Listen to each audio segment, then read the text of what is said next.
नमस्कार दोस्तों, मैं जितेंद्र स्वागत करता हूं आपका हमारे YouTube channel youth power for study group में, जिसमें मैं आपको पढ़ाता हूं पॉलिटी। और आज मैं आपको पढ़ाने जा रहा हूं NCERT का क्लासेस का 5th चैप्टर, जो कि होगा पंचायती राज। इसमें आज हम लोग समझेंगे पंचायती राज क्या होता है और ग्राम सभा क्या होती है, ग्राम पंचायत क्या होती है, और उसी में हम लोग समझेंगे ग्राम पंचायत कैसे हम लोगों के देश में आई और ग्राम पंचायत का हम लोग पूरा इतिहास भी आज जानने की कोशिश करेंगे। तो आइए शुरू करते हैं। हम लोग पहले इसमें पढ़ते हैं आज हम लोग ग्राम पंचायत में सबसे पहले ग्राम सभा। पहली बात तो ग्राम पंचायती राज होते क्या हैं, जिनमें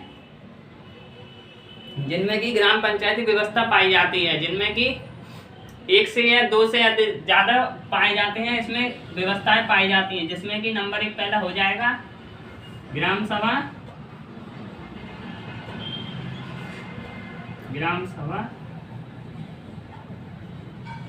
और नंबर 2 हो जाएगा ग्राम पंचायत।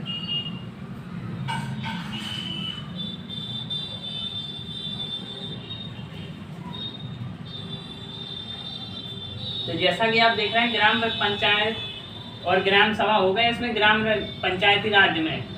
तो जैसा कि हम लोग जानते हैं कि इसमें 2 प्रकार के होते हैं, इसलिए अब हम लोग पहले इसमें सबसे पहले ग्राम सभा को समझ लेते हैं, ग्राम सभा क्या होती है, और फिर हम लोग इसके बाद इसके पंचायती राज के इतिहास को भी जानेंगे।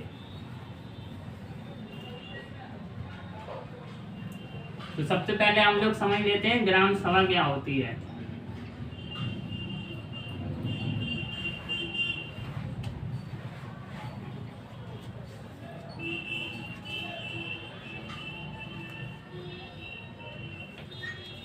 तो ये हो गया ग्राम सभा। जैसा कि हम लोग इसमें ग्राम सभा में समझेंगे तो ग्राम सभा क्या होती है। ग्राम सभा किसी गांव या खंड जिला स्तर पर या किसी गांव स्तर पर वह सभा होती है जिसमें कि गांव के सभी 18 से, जैसे कि मैं लिख के आपको दे देता हूं, गांव के सभी 18 साल या अधिक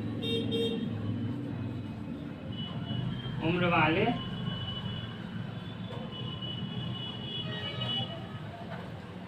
वयस्क लोगों का समूह होता है।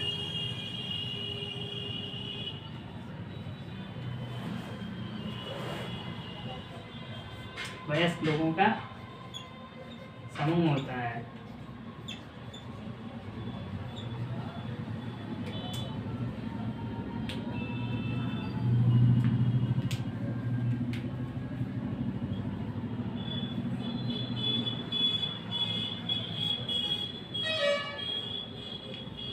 जैसा कि हम लोग देख रहे हैं कि ग्राम सभा क्या होती है, तो गांव में सभी 18 साल या 18 साल से अधिक उम्र वाले वयस्क लोगों का एक समूह होता है, जिसको हम लोग ग्राम सभा कहते हैं। ग्राम सभा में हर वो व्यक्ति आता है जो कि 18 साल का हो या तो 18 साल से ऊपर हो और गांव की वोटिंग लिस्ट में जिसका नाम हो, तो उसको हम लोग ग्राम सभा कहते हैं, जिसमें गाँव के सभी वो व्यक्ति आते हैं जो 18 साल तक ऊपर हो।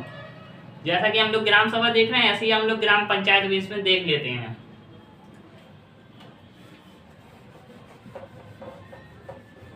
इसकी मैंने दूसरा पार्ट बताया था ग्राम पंचायत, तो हम लोग उसको ग्राम पंचायत को भी देख लेते हैं।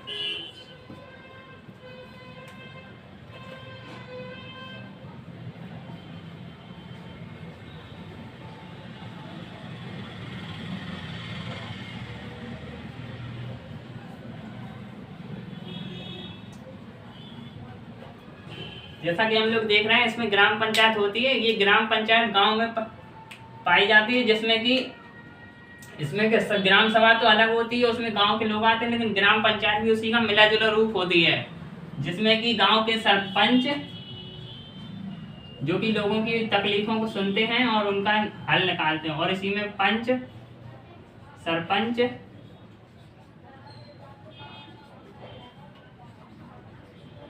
और गांव का प्रधान आता है।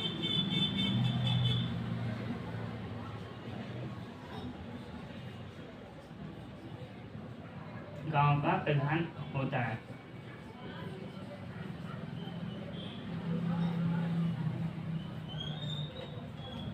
जैसा कि हम लोग इसमें देख रहे हैं कि ग्राम पंचायत क्या होती है, तो ग्राम पंचायत में एक ग्राम सभा के साथ ही उसमें मिला जुला रूप ही है इसमें कि बस जैसे कि ग्राम सभा में ग्राम के लोग आते हैं जो 18 साल या 18 साल से ऊपर के हों, जबकि ग्राम पंचायत में उसके जो अधिकारी या मुखिया होते हैं वो आते हैं। जैसे कि इसमें पंच हो गए, कुछ सरपंच हो गए और गांव का प्रधान होता है वो भी इसी में आ जाते हैं। ग्राम पंचायत के अधिकारी के रूप में ये लोग काम करते हैं, जो कि गांव के विकास के लिए काम करते हैं। जैसे ग्राम सभा है तो ये एक ही ग्राम सभा अधिक 5-6 गांव की भी ग्राम पंचायत भी हो सकती है।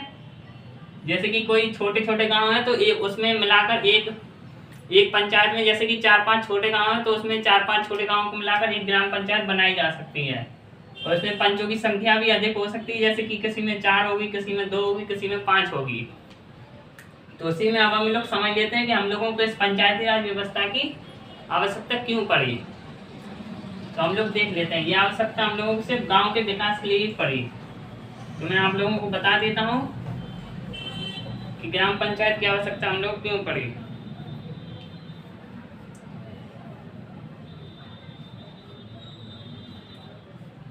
ग्राम पंचायत की आवश्यकता हम लोगों को मजबूत हुआ सक्षम गांव बनाने के लिए पड़ी,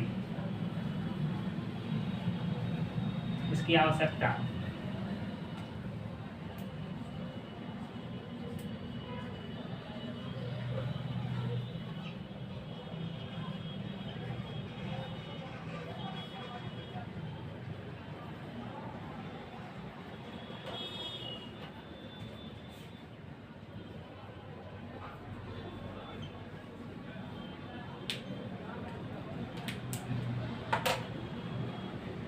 तो इसमें हम लोग देखेंगे गांव का हम लोग मजबूत और सक्षम कैसे बना सकते हैं। जैसे कि गांव में अच्छे से इसमें हम लोग देख लेंगे, जैसे गांव में अच्छे से तालाब बनवाना,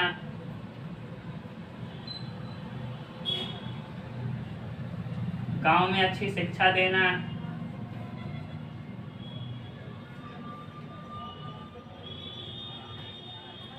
खेती के लिए अच्छी भूमि और अच्छे साधन पर उपलब्ध करवाना,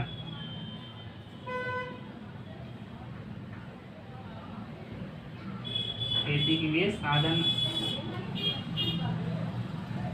उपलब्ध कराना,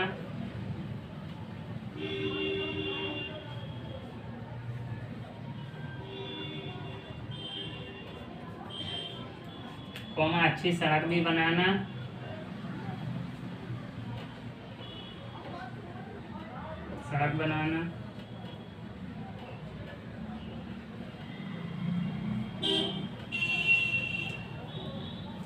गांव में कोई तालाब बनवाना,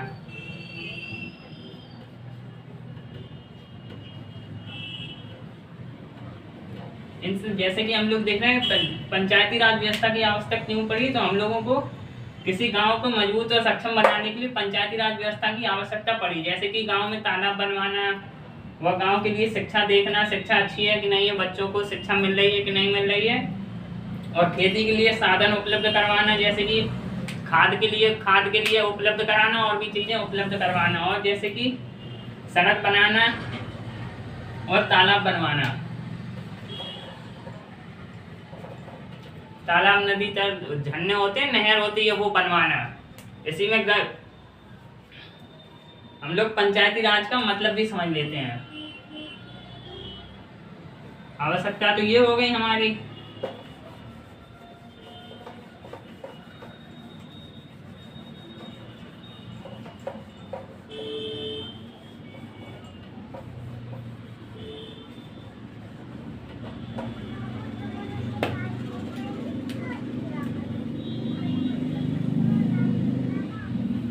और पंचायती राज के हम लोग काम भी देख लेते हैं।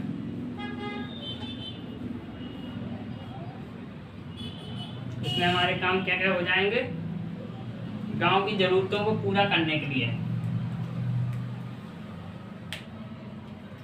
इसका महत्वपूर्ण काम होता है किसी गांव की जरूरतें पूरी करना,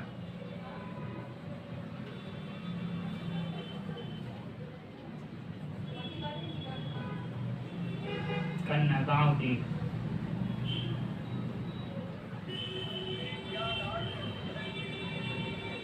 ग्राम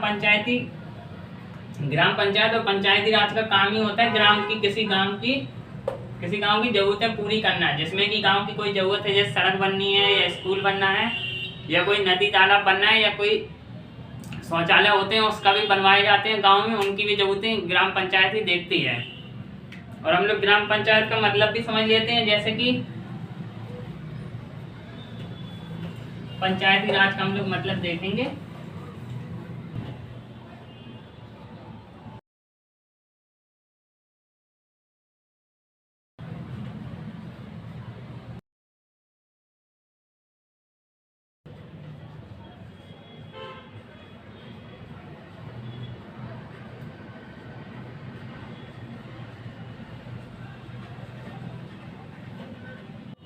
पंचायती राज का सीधा सीधा मतलब होता है हम लोगों के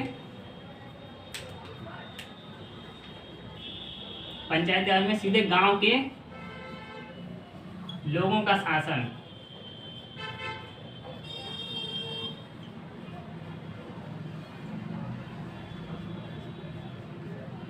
लोगों का शासन ही पंचायती राज कहलाएगा।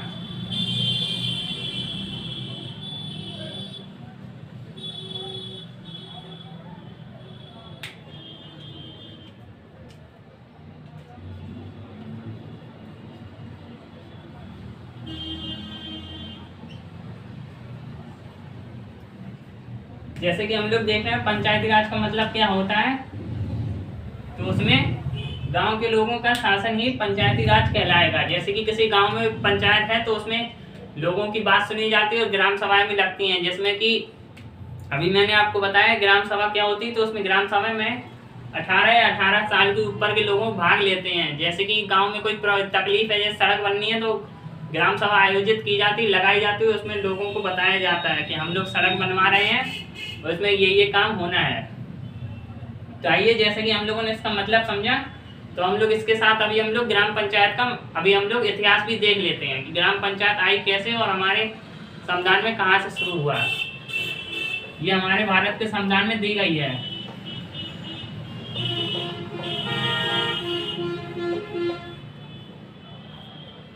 तो सबसे पहले हम लोग इसमें देखेंगे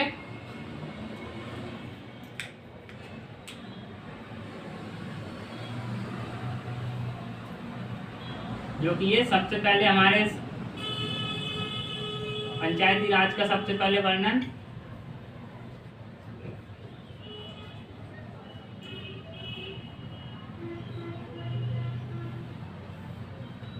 सबसे पहले पंचायती राज का सुझाव हमारे यहाँ पर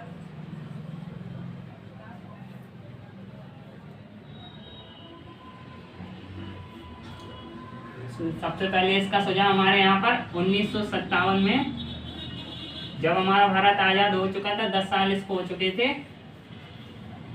तो 1957 में यहाँ पर बलवंत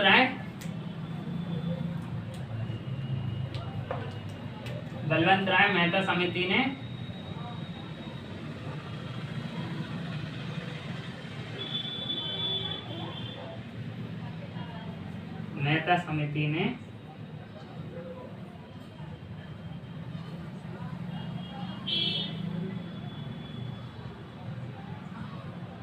इसका सुझाव दिया था।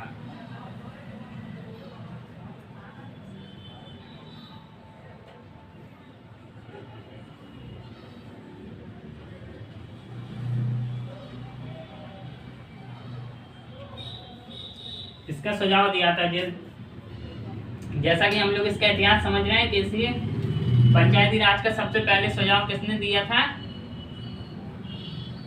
तो इसमें हम लोगों ने देखा कि सबसे पहले पंचायती राज का सुझाव एक बलवंत राय मेहता नाम की एक समिति थी, जिसने कि 1957 में इसका सुझाव दिया था, जिसमें कि इन लोगों ने त्रिस्तरीय व्यवस्था का उल्लेख किया था, जिसमें कि इन्होंने त्रिस्तरीय व्यवस्था का उल्लेख किया था, जिसमें कि हम लोग इसको भी समझ लेते हैं। बलवंत राय मेहता समिति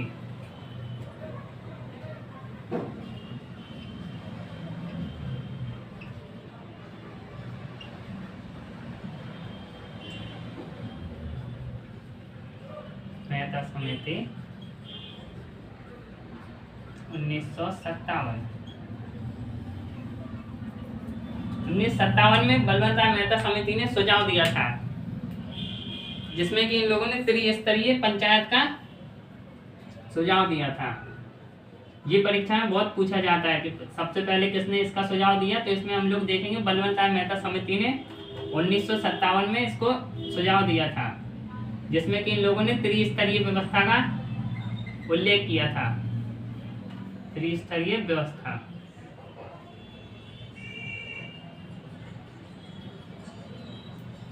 त्रिस्तरीय व्यवस्था को उल्लेख किया, 3 स्तर पर बताया था।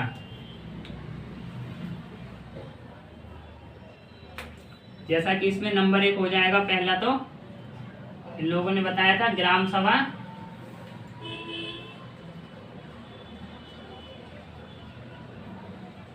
नंबर 2 था इनका पंचायत समिति,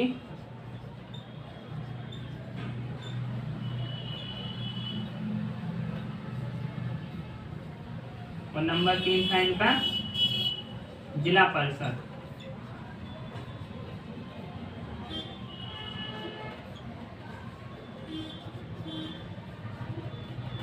जिला परिषद, जैसे कि हम लोग देख रहे हैं इसमें कि बलवंत राय मेहता समिति ने 1957 में 3 स्तरीय मतलब 3 स्तर की व्यवस्था का उल्लेख किया था, जिसमें कि नंबर 1 हो गया हमारा ग्राम सभा, नंबर 2 हो गई पंचायती व्यवस्था समिति, और नंबर 3 हो गई जिला परिषद। तो आइए हम लोग इन तीनों को लाइन से एक एक करके समझते हैं कि इनमें इन लोगों ने क्या क्या कहा था।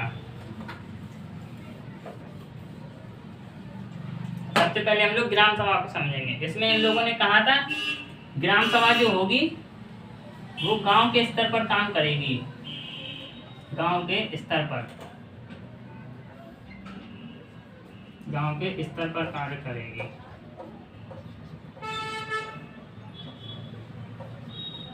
स्तर पर काम करेगी।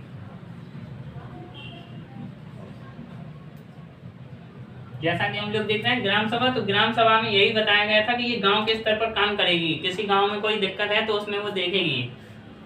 और इसी में हम लोग नंबर 2 देख लेते हैं पंचायत समिति क्या है।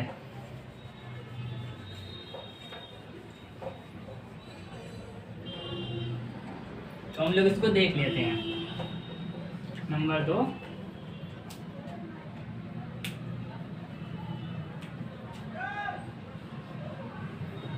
पंचायत समिति।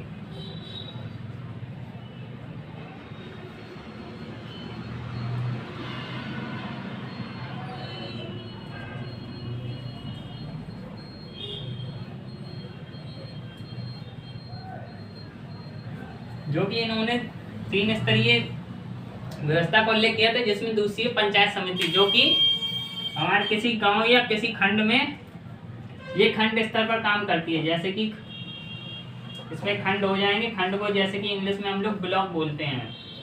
इस ब्लॉक के अंदर एक या एक से अधिक गांव आ सकते हैं। बड़े स्तर पर चीज है, ये बड़े स्तर पर काम करेगी, खंड के स्तर पर।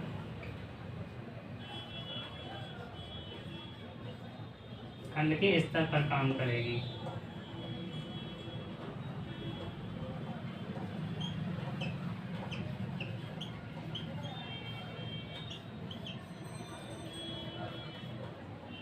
जैसा कि हम लोग देख रहे हैं, इसमें दूसरा है पंचायत समिति, जो कि खंड या ब्लॉक के स्तर पर काम करती है। जैसे कि इसमें गांव होते हैं, इसमें एक से ज्यादा गांव भी इसमें आ सकते हैं।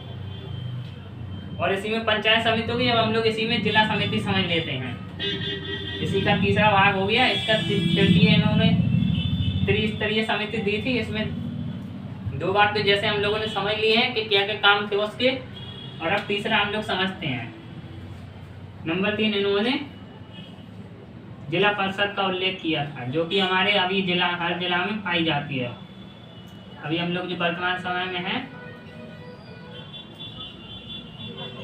जिला परिषद, ये जो इन्होंने इसके बारे में उल्लेख किया था, इन्होंने इसमें कहा था कि जिला स्तर पर काम करेगी। जैसे कि इसमें जिला स्तर पर काम करेगी तो इसमें विधायक आ जाएंगे और सभासद भी जैसे आ जाते हैं, ब्लॉक में आते हैं, सभासद आते हैं, इसमें जिला स्तर पर आते हैं, जिसको ये जिला स्तर पर काम करती है।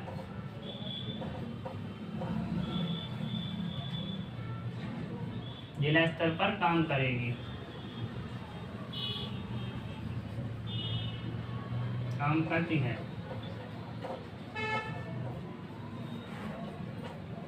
और इसमें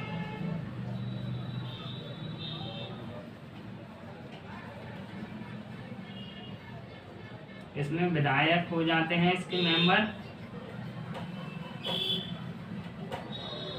विधायक कॉमन सभासद लोग होते हैं।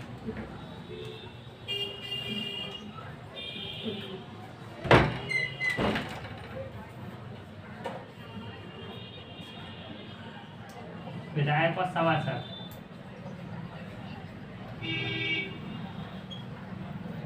होते हैं। इसी में जैसे कि हम लोग देखते हैं कि इसमें यह जिला स्तर पर काम करती है और इसमें विधायक और सभासद आते हैं, जो कि इसका हम लोग जैसे कि अध्यक्ष देख लें तो इसका हम लोगों को अध्यक्ष मालूम है कि हम लोग इसमें अध्यक्ष देखते हैं तो इसका अध्यक्ष जो होता है वो जिला मजिस्ट्रेट कलेक्टर होता है, जिसको हम लोग डीएम भी बोलते हैं।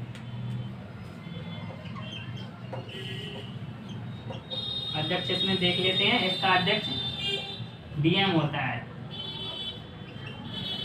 जिसको हम लोग डिस्ट्रिक्ट मजिस्ट्रेट भी बोलते हैं।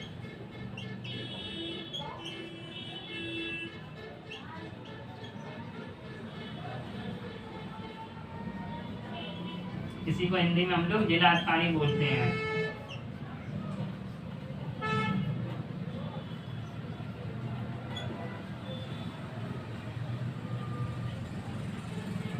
जिला अधिकारी बोलते हैं। जैसा कि हम लोग देख रहे हैं जिला परिषद में, इसमें हम लोगों ने समझा कि इसमें विधायक और सभासद आते हैं और इसका अध्यक्ष जो होता है वो डीएम होता है, जिसको हम लोग डिस्ट्रिक्ट मजिस्ट्रेट या जिला अधिकारी भी बोलते हैं।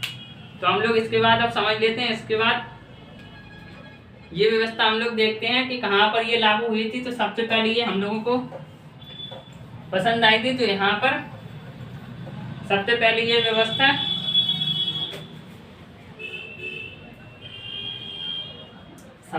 त्रिस्तरीय व्यवस्था हम लोग देख लिया था। तो ये हमारे राजस्थान के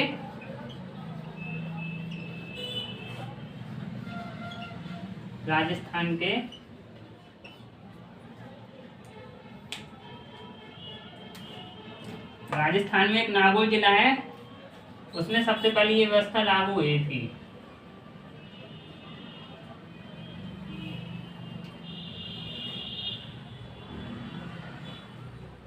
नागौर जिला में है, उसमें हमारे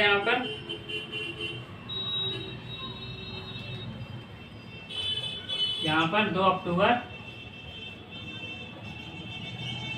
1959 में पंडित जवाहरलाल नेहरू जी द्वारा की गई थी,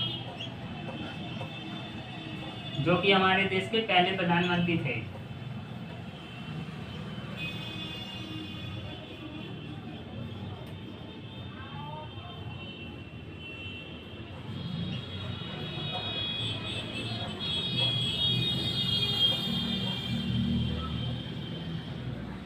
की गई थी।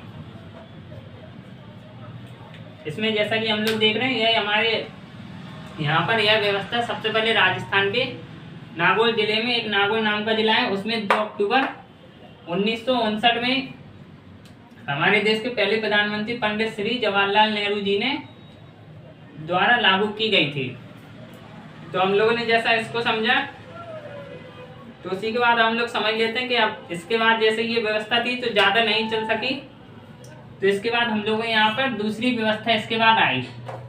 जैसे बलवंत राय समिति ने एक ये व्यवस्था दी थी कि इसमें 3 स्तर रखे जाएं, उसी प्रकार से एक और इसके बाद समिति आई थी, जिसको हम लोग भी समझ लेते हैं। यहाँ पर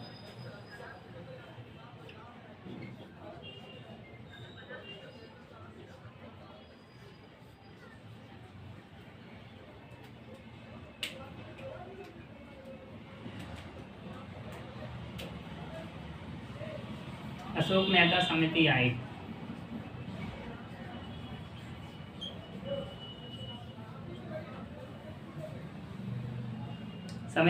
जो कि 1977 के करीब आई थी, 1977 में। 1977 में, जो कि ये समिति थी अशोक मेहता समिति। ये बलवंत राय मेहता के बाद समिति आई थी, जिसने कि इसने भी व्यवस्था का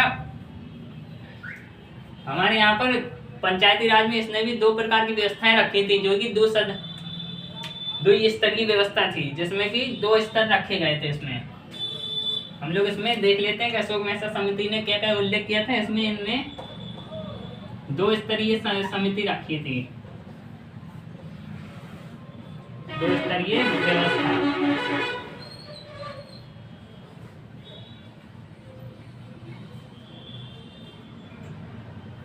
2 स्तरीय व्यवस्था रखी थी, जिसमें कि हम लोग देख लेते हैं कि इसने पहले व्यवस्था क्या रखी थी। तो इसमें नंबर 1 हो जाएगा पहला तो मंडल के आधार पर, मंडल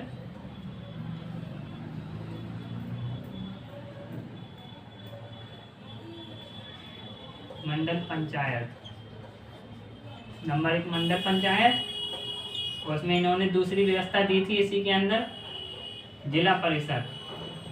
इन्होंने भी जिला परिषद का उल्लेख किया था इसी में, जैसे कि हम लोगों ने देखा था बलवंत राय मेहता जी ने की थी, इसी में इन्होंने भी जिला परिषद का उल्लेख किया है इसमें। तो हम लोग देख लेते हैं कि इसमें इन लोगों ने क्या क्या किया था। तो हम लोग पहले इसको 2 स्तरीय व्यवस्था थी, इसको हम लोग लाइन से समझ लेते हैं। सबसे पहले हम लोग इसको समझेंगे।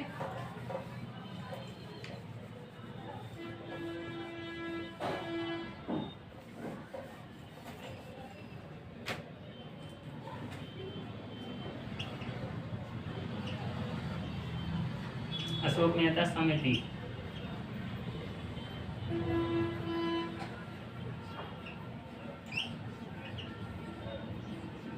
उन्नीस सौ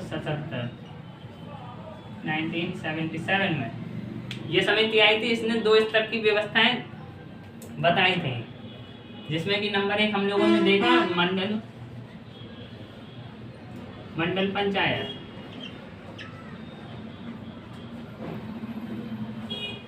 मंडल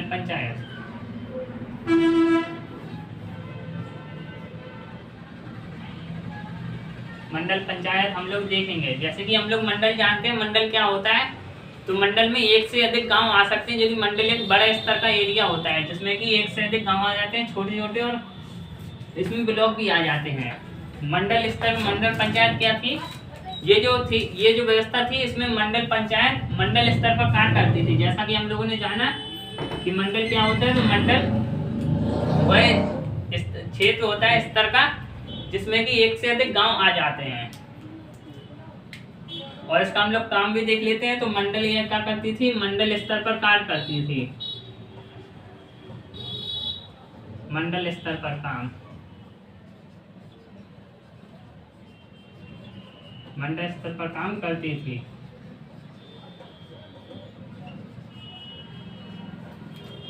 जैसा कि हम लोग देख रहे हैं कि इसमें मंडल स्तर पर काम करती थी,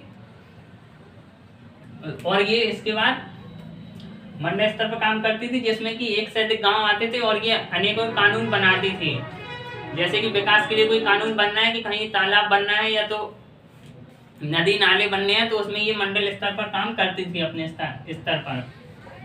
तो हम लोग इसी में दूसरा देख लेते हैं, जिला परिषद।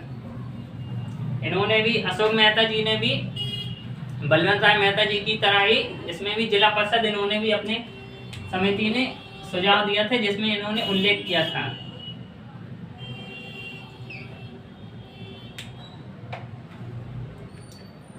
अब हम लोग दूसरा समझ लेते हैं, जिला परिषद।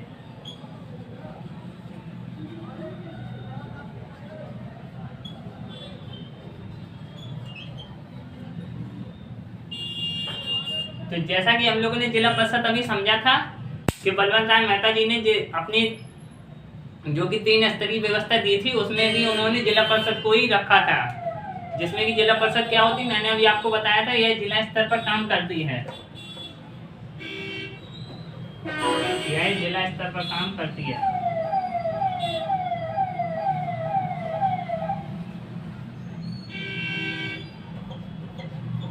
जिला स्तर पर काम करती है। और इसका अध्यक्ष भी मैंने अभी आपको बताया था कि इसका अध्यक्ष जो होता है वो डीएम होता है, जिसको हम लोग जिलाधिकारी भी बोलते हैं, जो कि हर जिले में होता है। इसका अध्यक्ष भी अभी हम लोगों ने देखा था पिछले।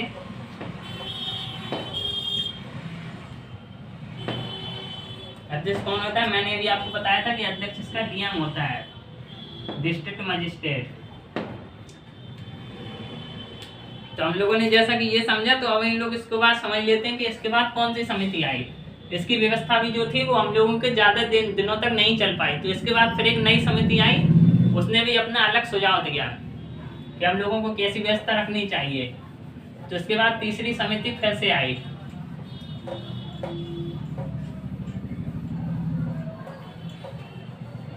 इसके बाद नंबर तीसरी हमारी समिति पीवी के राय समिति थी,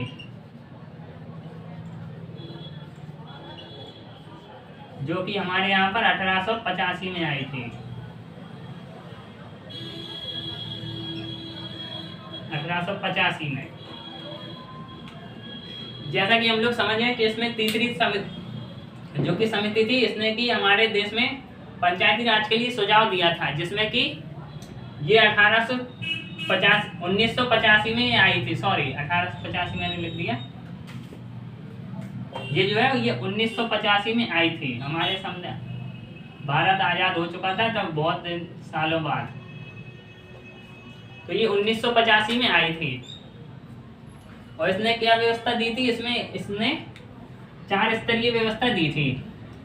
जैसा कि हम लोगों ने देखा कि सबसे पहले बलवंत राय मेहता समिति आई, उसने 3 स्तरीय दी।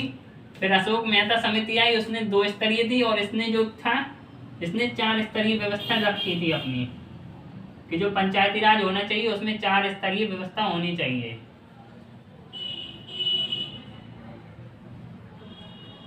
जिसमें कि इनने 4 स्तरीय व्यवस्था रखी। और नंबर 1 इसमें जैसा कि हो जाएगा, इन्होंने सबसे ऊपर से ही रखना शुरू किया। जैसे कि इन्होंने सबसे पहले हमारे यहाँ पर एक राज्य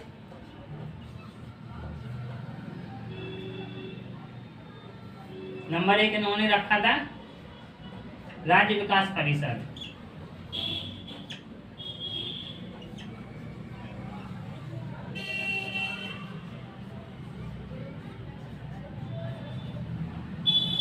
राज्य विकास परिषद। और नंबर 2 इन्होंने रखा था फिर जिला परिषद।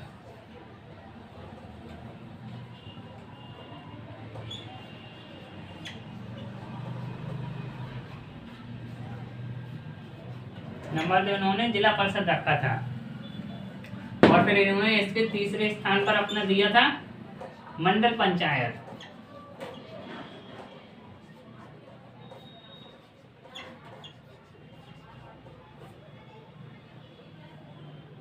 और नंबर 4 इन्होंने दिया था इसी में ग्राम सभा।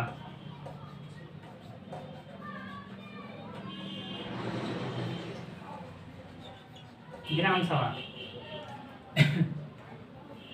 तो जैसा कि हम लोग देख रहे हैं कि सबसे तीसरे नंबर पर फिर बाद में, जैसा कि इससे पहले भी 2 समिति आ चुकी थी, उन्होंने अपनी अलग अलग व्यवस्था बताई थी। और फिर बाद में ये तीसरे नंबर पर 1985 में पी के राय समिति आई, जिसने भी 4 स्तरीय व्यवस्था का उल्लेख किया अपने व्यवस्था में। उसने कहा कि हम लोगों के देश में पंचायती राज व्यवस्था में 4 स्तर रखने चाहिए, जिसमें कि इन्होंने सबसे पहले रखा राज्य विकास परिषद, और नंबर 2 पर रखा जिला परिषद, फिर उसके बाद मंडल परिषद, मंडल पंचायत, और फिर उसके बाद रखा ग्राम पंचायत। तो आइए अभी हम लोग इन चारों को अच्छे से समझ लेते हैं कि सबसे पहले राज्य विकास परिषद क्या होती है।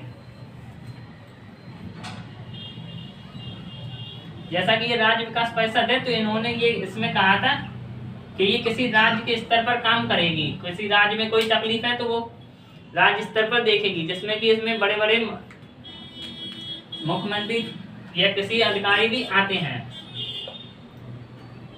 हम लोग इसमें देखेंगे तो राज्य विकास परिषद में इसमें जो ये थी वो राज्य स्तर पर काम करती थी।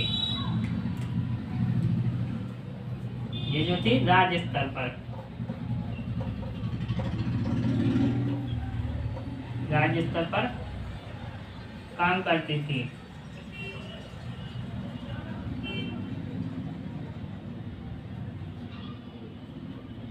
राज्य स्तर पर काम करती थी।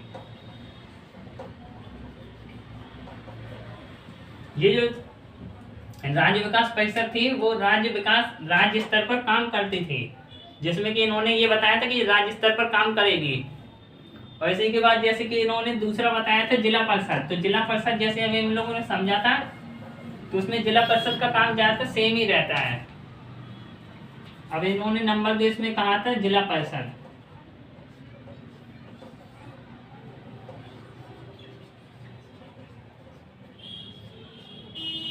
जिला परिषद, जिला परिषद जैसा कि अभी हम लोगों ने समझा था कि जिला परिषद क्या होती है।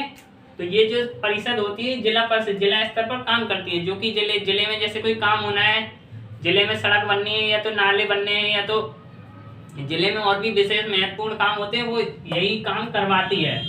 जैसा कि ये हर जिले में पाई जाती है, हर जिले में होती है, जिसका अध्यक्ष डीएम होता है, मैंने अभी आपको बताया भी था।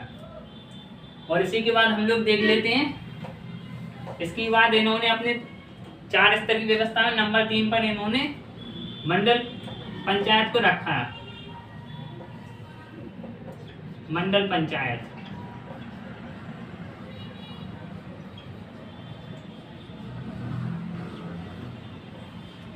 जैसा कि अभी हम लोगों ने इनसे पहले भी समझा था कि मंडल पंचायत क्या होती है, जो कि मंडल स्तर पर काम करती है, जिसमें जैसे कि जिसमें एक से ज्यादा गांव आ जाते हैं, एक साथ इसमें गांव आ जाएंगे और मंडल होता है, और जिले में ये बड़े स्तर पर काम करती है।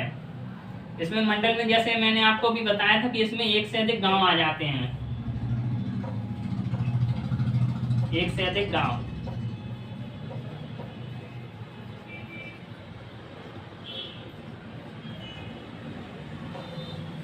इसमें मैंने देखा कि मंडल परिषद में, मंडल पंचायत में इसमें एक से अधिक गांव आते हैं, जो कि मंडल स्तर पर काम करती है, मैंने अभी आपको बताया भी था। तो इसके बाद इन्होंने अपने चौथे नंबर पर इन्होंने अपनी ग्राम पंचायत को, ग्राम सभा को रखा। ये जो इन्होंने अपनी 4 स्तरीय व्यवस्था दी थी, इसमें इन्होंने चौथे नंबर पर ग्राम सभा को रखा।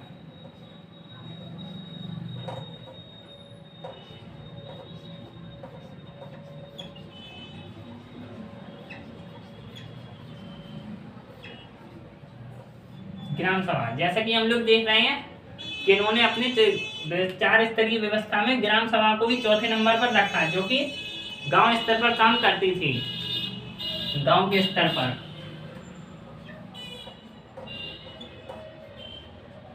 गांव के स्तर पर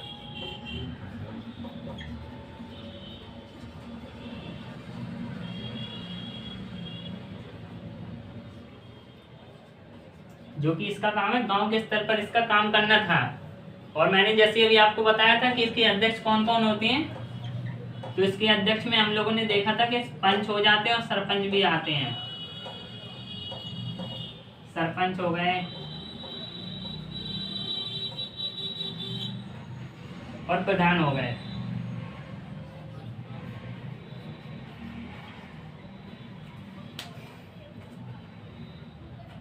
इसके अध्यक्ष जो होते हैं वो पंच होते हैं, सरपंच होते हैं और प्रधान होते हैं। जैसे कि हम लोग ग्राम पंचायत, ग्राम सभा को समझ रहे हैं, तो ग्राम सभा में ये जो भी प्रधान होते हैं उसके हर 5 साल में चुनाव भी होते हैं, जिसमें कि हर 5 साल में चुनाव होते हैं और इसका अध्यक्ष बदलते रहते हैं और इसके अध्यक्ष को चुना जाता है।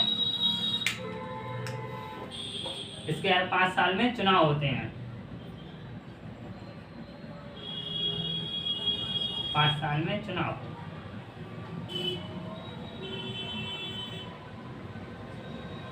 हर 5 साल में इसमें चुनाव होते हैं ग्राम सभा के, जिसमें कि प्रधान के चुनाव होते हैं और पंच और सरपंच के भी चुनाव होते हैं, जिसमें कि गांव स्तर पर होता है।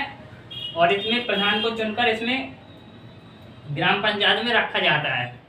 तो हम लोग इसके बाद देख लेते हैं कि इसके बाद कौन कौन आया जिसने कि हमारे यहाँ पर पंचायती राज व्यवस्था लाने के लिए कोशिश की।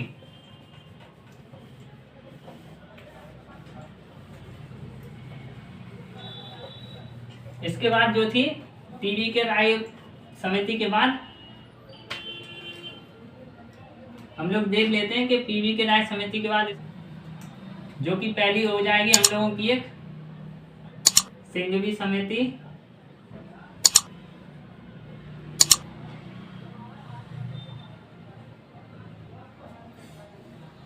सिंघवी समिति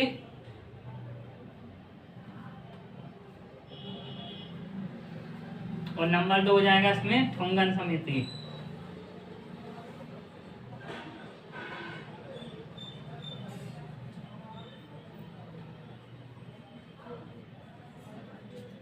ये जो समितियां थी, ठुंगन समिति और ये समिति, ये कि हमारे देश में पहले तो ये 1885 में 1986 में, और नंबर 2 इसकी दूसरी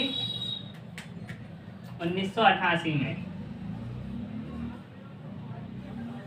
ये दो समितियां थी जो कि सबसे पहले 1986 में और फिर इसके बाद ये ठुंगन समिति 1988 में आई।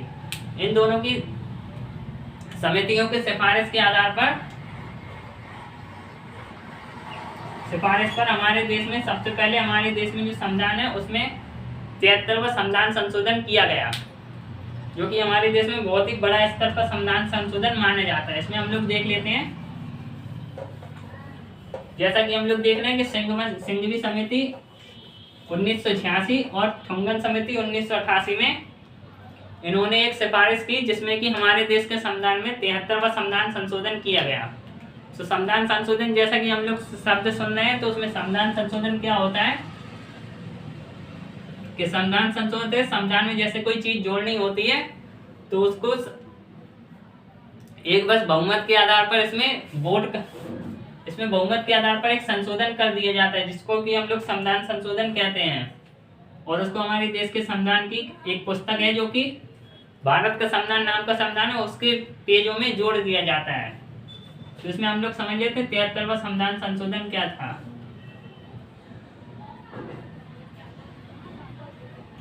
संविधान संशोधन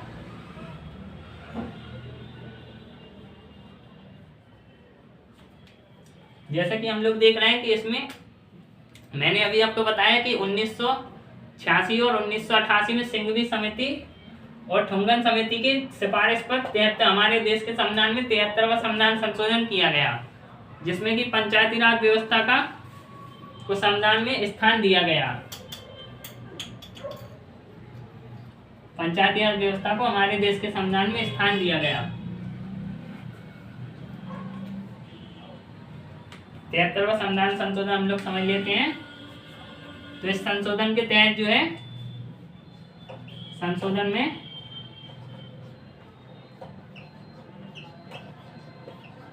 पंचायती राज व्यवस्था को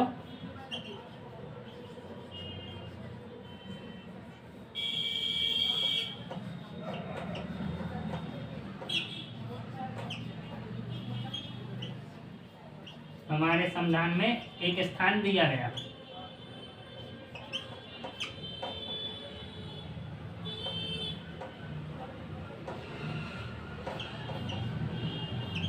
हमारे देश के संविधान में स्थान दिया गया।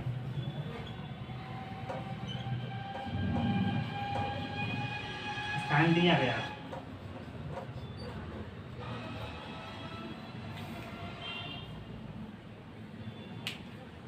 इन दोनों की सिफारिश पर हमारे देश के में 1993 में 73वां संविधान संशोधन करके पंचायती राज व्यवस्था को स्थान दिया गया, जो कि हमारे देश के संविधान में दिया गया था। और इस संशोधन के साथ हमारे संविधान के पंचायती राज व्यवस्था को स्थान दिया गया, जो कि हम लोग देख लेते हैं कि हमारे संविधान में कहाँ पर इसको स्थान दिया गया। यदि आप लोग पढ़ना चाहें तो इसमें हम लोग देख सकते हैं कि संविधान के भाग 9 में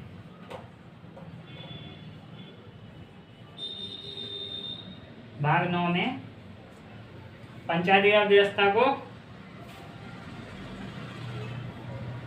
भाग 9 में 16 नए अनुच्छेद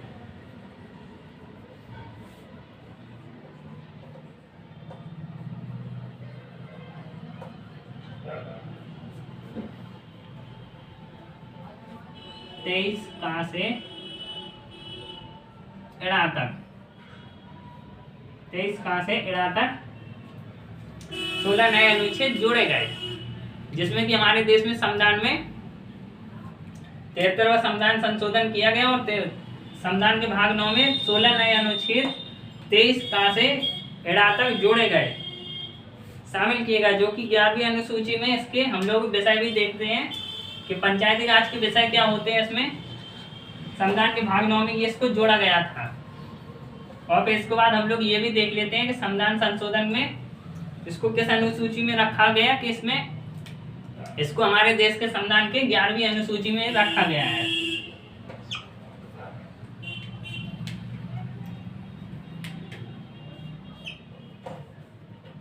इसको हमारे संविधान के 11वीं अनुसूची।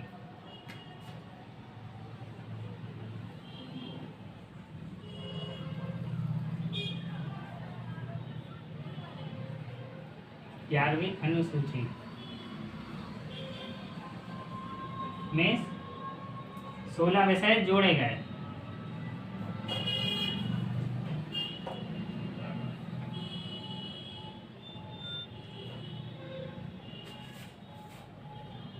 ग्यारहवीं अनुसूची में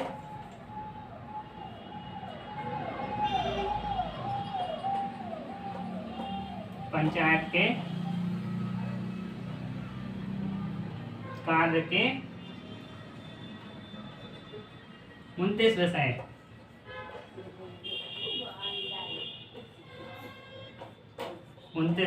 जोड़े गए।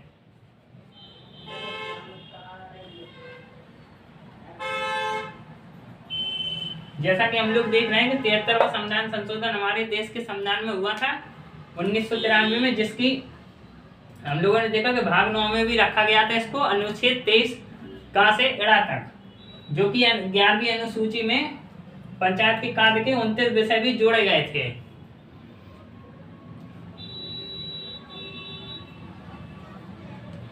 जो कि हम लोग इसमें देख लेते हैं कि इस संशोधन के अंदर और क्या क्या कहा गया था। 11वीं अनुसूची में 29 विषय जोड़े गए थे, कार्य के 29 विषय थे, जिसमें कि बताया गया था कि पंचायत जो राज होगी वो क्या क्या काम करेगी।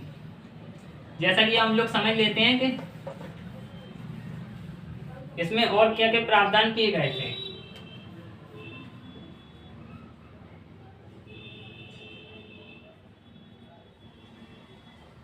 तिहत्तरवां संशोधन,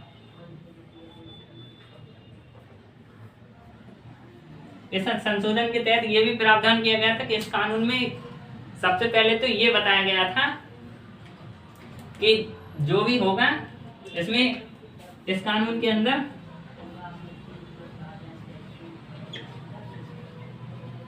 इस कानून में ये बताया गया था कि जो भी गांव का जो भी क्षेत्र होगा, इलाका होगा, यदि उसमें एक साथ 20 लाख से अधिक जनसंख्या निवास करती है, 20 लाख से अधिक जनसंख्या निवास करती है,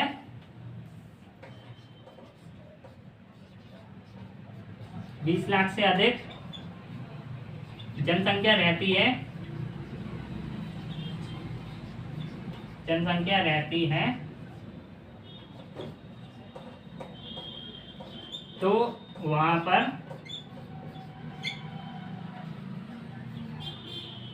3 स्तरीय व्यवस्था लागू होगी।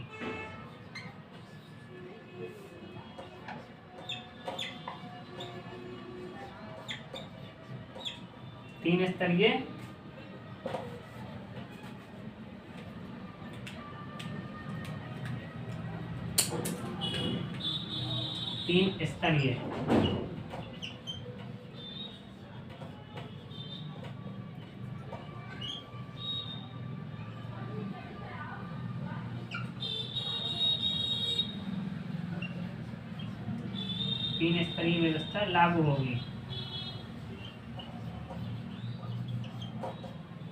जैसा कि हम लोग देख रहे हैं कि इसमें इस कानून में 73वें संविधान संशोधन के तहत इस कानून में ये भी बताया गया था कि जिस इलाके में 20 लाख से अधिक जनसंख्या निवास करती है या तो कहीं रहती है तो वहां पर 3 स्तरीय व्यवस्था लागू होगी। जैसा कि मैंने अभी आपको बताया 3 स्तर क्या थी, तो उसमें पहले तो नंबर 1 ग्राम पंचायत ग्राम सभा होगी, और नंबर 2 मंडल पंचायत होगी, और नंबर 3 जिला पंचायत होगी, जिला परिषद होगी। और यदि हम लोग इसमें ये भी देख लेते हैं, यदि इस कानून में ये भी कहा गया था यदि किसी जगह पर 20 लाख से कम लोग निवास करते हैं, 20 लाख से कम जनसंख्या रहती है,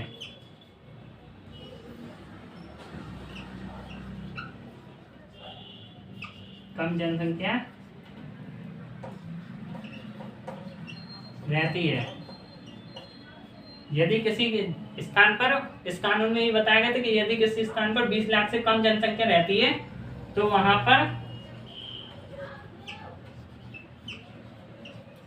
पर 2 स्तरीय व्यवस्था लागू होगी, 2 स्तरीय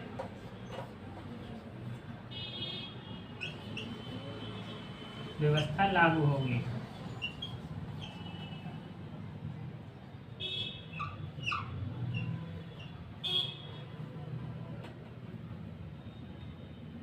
व्यवस्था लागू होगी।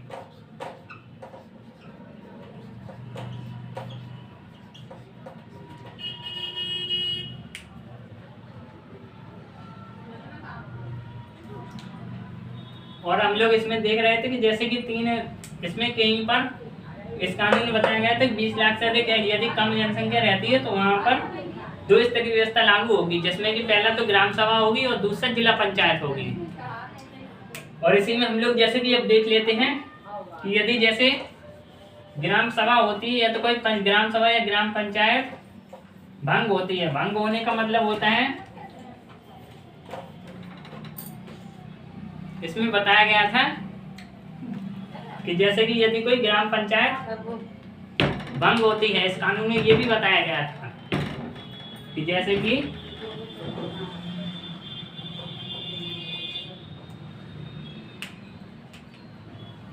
कोई ग्राम पंचायत भंग होती है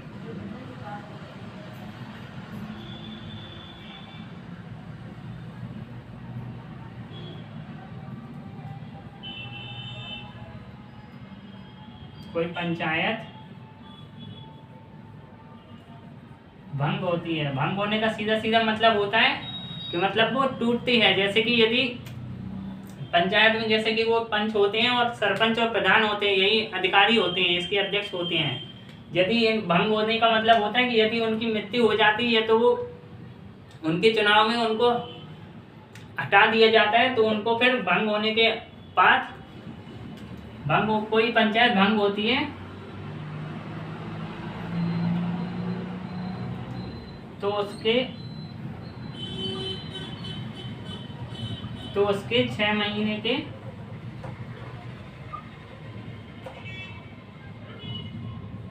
के अंदर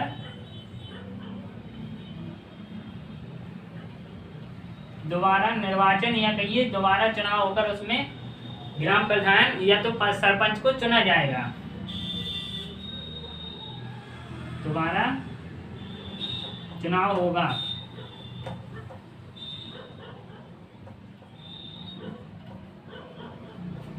जैसा कि हम लोग देख रहे हैं कि 73वां संविधान संशोधन था, तो इसमें ये भी बताया गया था कि जैसे कि यदि कोई पंचायत भंग होती है, अर्थात यदि उसका अध्यक्ष जो होता है वो यदि अकस्मात मतलब अचानक उसकी मृत्यु हो जाती है तो उसके 6 महीने के अंदर दोबारा चुनाव होंगे और उसका अध्यक्ष दोबारा चुना जाएगा, जिसमें कि लोग वोट डालेंगे और उनको वोट डालकर उनको चुनाव होंगे और उसको अध्यक्ष के रूप में बनाया जाएगा, जो इसमें विजयी होता है, जिसको वोट सबसे ज्यादा मिलते हैं। तो हम लोग इसमें और भी देख लेते हैं इस संशोधन में क्या क्या कहा गया था। ये जो संशोधन था, इसमें हमारे संशोधन में महिलाओं को भी स्थान दिया गया था, जिसमें कि किसी छोटी जाति, जैसे कि छोटी जाति की महिलाएं हो गई, इसमें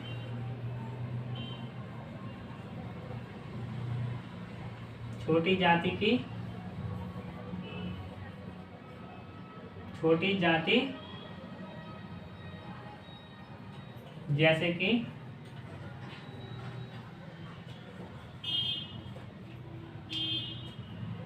जैसे कि अनुसूचित जाति,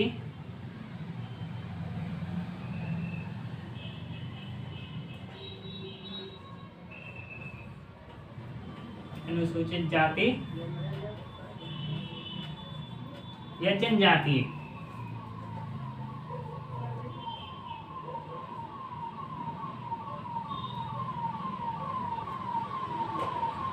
जनजाति की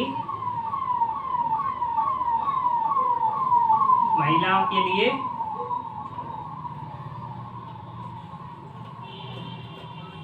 इसमें हमारे यहाँ पर इस कानून में ये भी कहा गया था कि इसमें छोटी जाति जैसे कि कुछ अनुसूचित जाति या जनजाति की महिलाओं के लिए 1/3 यानी कि 1/3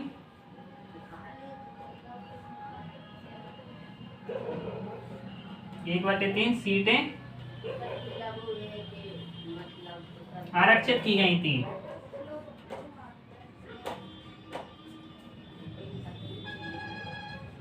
आरक्षित की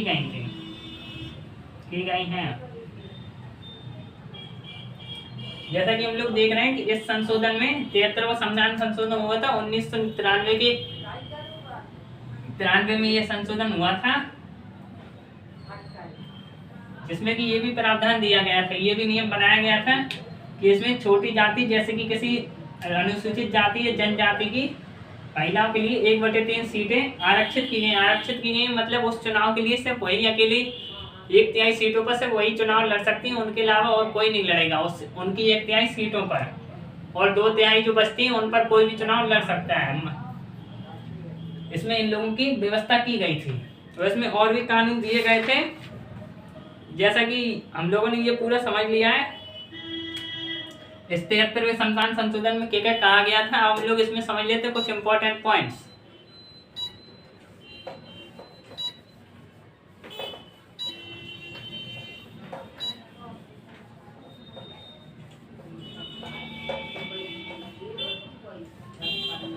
पंचायती राज से व्यवस्था से संबंधित हम लोग कुछ इंपॉर्टेंट पॉइंट भी समझ लेते हैं।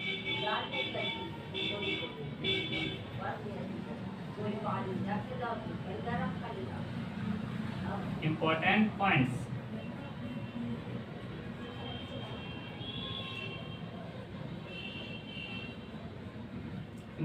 points.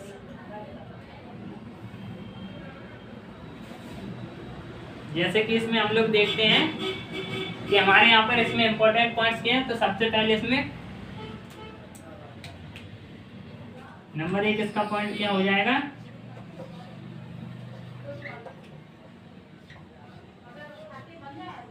इसमें प्रत्येक राज्य का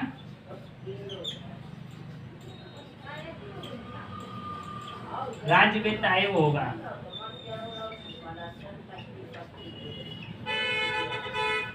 राज्य वित्त आयोग का गठन किया जाएगा। गठन का मतलब बनाया जाएगा, इसमें राज्य वित्त आयोग भी बनाया जाएगा, का गठन होगा या कहिए बनाया जाएगा।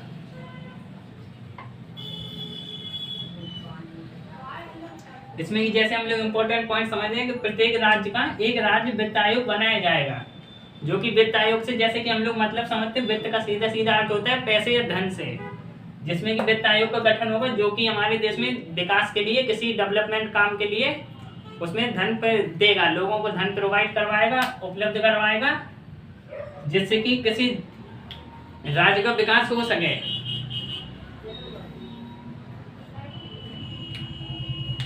और जैसा कि हम लोग इसमें और समझ लेते हैं, इसके बाद दूसरा पॉइंट हम लोगों को क्या हो जाएगा। पहला पॉइंट तो हम लोगों ने इसका समझ लिया कि प्रत्येक राज्य में राज्य वित्त आयोग होगा। इसके बाद हम लोग दूसरा भी समझ लेते हैं।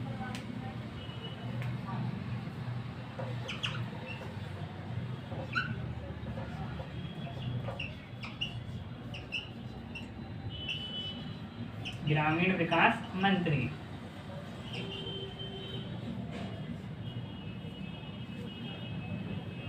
ग्रामीण विकास मंत्री होता है जिसको हम लोग इस इंग्लिश में विलेज ग्रामीण विकास मंत्री, जिसको हम लोग इंग्लिश में रूरल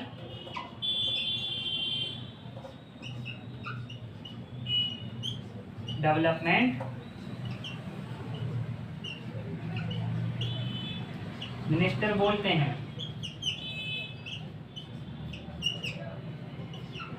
मिनिस्टर होता है जैसे कि हम लोग देख रहे हैं ग्राम विकास मंत्री जो कि रूरल डेवलपमेंट होता है, ये पंचायत राज के ये जो होता है ये पंचायती राज के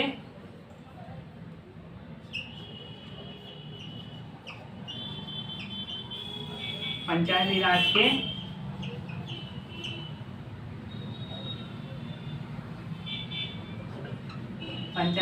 के विभिन्न अंग, जैसा कि मैंने आपको बताया था पंचायती राज में विभिन्न अंग होते हैं, जिसमें ग्राम पंचायत हो जाता है, मंडल पंचायत हो जाती है और जिला परिषद हो जाती है, जिसकी ये विभिन्न अंग होते हैं।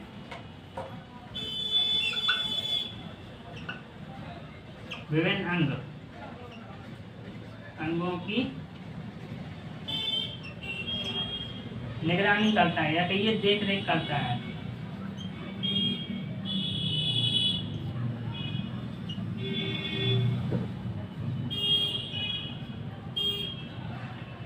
ये जो होता है ग्रामीण विकास मंत्री होता है पंचायती राज के विभिन्न अंग, जैसे कि हमने अभी आपको बताया था कि ग्राम पंचायती राज के विभिन्न अंग क्या होते हैं। ग्राम पंचायत हो जाता है, ग्राम सभा होती है और उसी में जिला परिषद भी होती है, जिसकी ये जो मंत्री होते हैं ग्राम विकास मंत्री, ये इसकी निगरानी अभी ये देख रेख करते हैं, जो कि देखते हैं कि ये काम ठीक से कर रही है या काम नहीं कर रही है। तो इसी के हम लोग देख लेते हैं। इसी के बाद हम लोग अगला नेक्स्ट इंपॉर्टेंट पॉइंट समझ लेते हैं।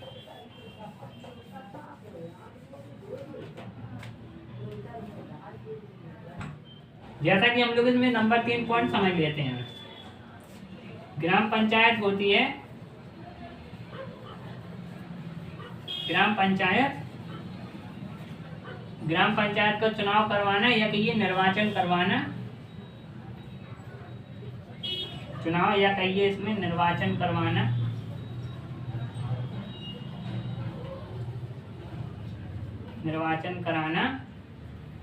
राज्य सरकार का काम होता है। इसमें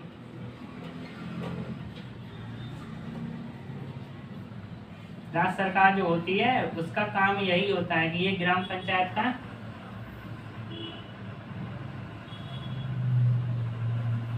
राज्य सरकार का काम होता है।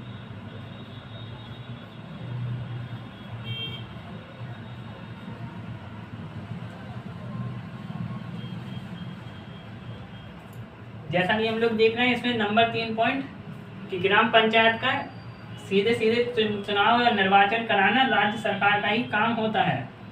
और इसी में जैसे कि हम लोग चौथा इंपॉर्टेंट पॉइंट्स भी एक देख लेते हैं।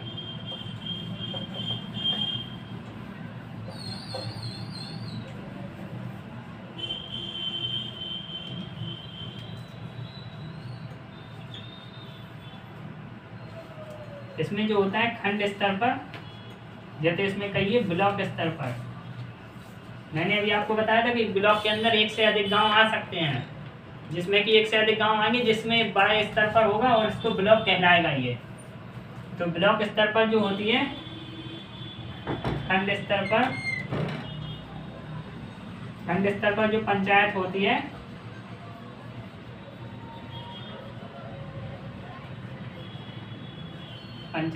है वह एक प्रशासनिक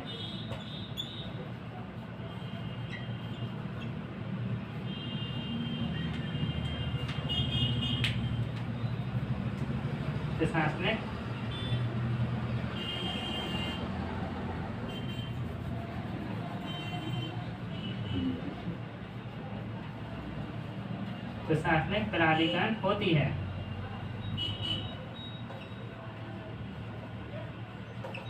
जैसा कि हम लोग देख रहे हैं कि खंड स्तर पर जो पंचायत समिति होती है वह एक प्रशासनिक प्राधिकरण होती है। प्रशासनिक प्राधिकरण का मतलब इसका अध्यक्ष जो होता है वो एक प्रशासनिक अधिकारी होता है, जिसको हम लोग इसका अधिकारी अध्यक्ष देखें तो इसका जो अध्यक्ष होता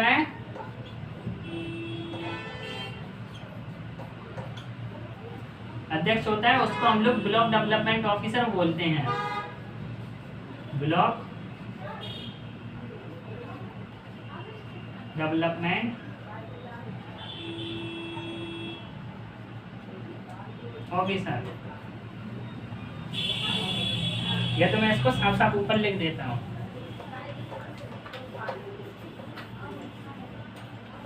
जो कि हम लोग देख रहे हैं कि खंड स्तर पर जो कि पंचायत होती है उसका अध्यक्ष कौन होता है, उसका अध्यक्ष होता है अध्यक्ष equal to block development officer, जिसको हम लोग वीडियो भी बोलते हैं, जो कि ब्लॉक विकास अधिकारी होता है, जिसको हम लोग वीडियो बोलते हैं। और इसका हम लोग फुल फॉर्म भी देख लेते हैं। तो वीडियो का मतलब होता है ब्लॉक डेवलपमेंट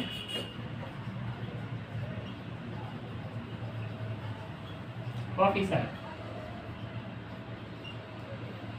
ये होता है ब्लॉक डेवलपमेंट ऑफिसर, जो कि खंड के स्तर पर जो पंचायत समिति होती है उसका अध्यक्ष यही पाया जाता है। और इसको हिंदी में हम लोग देखें तो इसको हम लोग हिंदी में भी ब्लॉक को ब्लॉक ही बोलते हैं, ब्लॉक विकास अधिकारी, ब्लॉक विकास अधिकारी।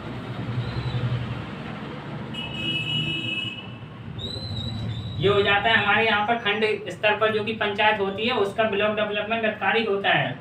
तो जैसा कि आज हम लोगों ने अपना पूरा समझा कि पंचायती राज व्यवस्था क्या होती है, उसमें कौन कौन आते हैं और क्या क्या हम लोगों ने इसका पूरा देखा, इतिहास हम लोगों ने इसका पढ़ा, पूरा का पूरा इतिहास पढ़ा। और हम लोगों ने जाना कि इसकी शुरुआत कैसे हुई और इसमें कौन कौन लोग आए और इसमें संविधान संशोधन कौन सा जोड़ा गया। तो हम लोगों ने इसमें ये भी जो भी देखा था कि 73वां संविधान संशोधन हुआ था, जिससे कि हमारे संविधान में पंचायती राज व्यवस्था के लिए जोड़ा गया था।